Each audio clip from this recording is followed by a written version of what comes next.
So in Orange County, we have a predominantly service-driven economy, and the wages are not high. And of course, rent is high. And I know it's something that all of our communities are experiencing right now. And so for Orange County, for years now, we have been navigating what has been the continuation of rent hikes upwards of 20, 30, 40%. And the most common issue that comes before my office for the last, I would say, at least 3 years has been, I need help with rent. That continues to be the largest issue that comes to my district office. Folks who are navigating the end of federal programs, rental assistance, or the delays in getting those dollars to them. Folks who have a lease renewal, and with that lease renewal, they're seeing a huge hike in their rent they cannot afford. Folks who are experiencing challenges with a landlord and don't know where to go to seek support, whether it's mold in the apartment or some other health hazard. So we do our best with the tools in front of us to provide that guidance, provide that support. And as was noted, the voters took issues to the county commission. And not only did we put on the ballot a ordinance that is very narrowly drawn, and only the case of the housing emergency, to try to give people more consumer protections on the hikes in Orange County, but our county commission also passed a Office of Tenant Services.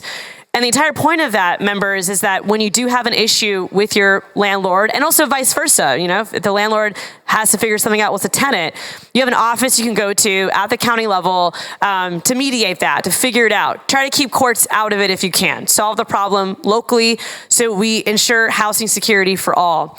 And right now, Florida already preempts rent stabilization, also sometimes called rent control programs. Let's be candid. That's already preempted in Florida. The only chance you can do it is if you hit 3 marks. 1 is if there's a housing emergency. 2 is the voters have to decide. And 3, it can only last for 1 year. So with those hoops in mind, that's what our voters did in Orange County. They put on the ballot a referendum. It's very narrowly drawn, does not impact small landlords. The goal was to go after some of the big guys that are doing a lot of this profiteering. And the landlord can also get exceptions based on things like property taxes and other issues. So it really was drawn just to give voters an opportunity to seek some consumer protections in the rising cost of rent. And it passed.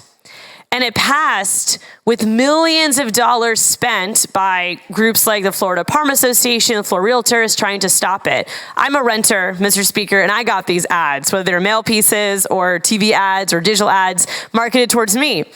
And so despite all that effort, it still passed. And I love so many parts of this bill, but what frustrates me is that first part is the preemption on our local communities, because I do feel like it's a preemption on just my constituents. The same folks who voted for me voted for this, and so I'm just struggling with that, to be candid, with those who are still in the room with me.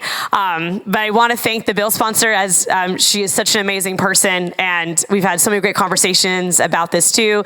And I do feel like parts of the bill are going to do a lot of good. It won't be immediate; it'll take time, but my constituents are seeking immediate relief. They're seeking renter protections. And if folks want to learn more about that, I have filed a bill, House Bill 1407, little plug, the Keep Floridians House Act, which really focuses on strengthening tenants' rights in the state of Florida.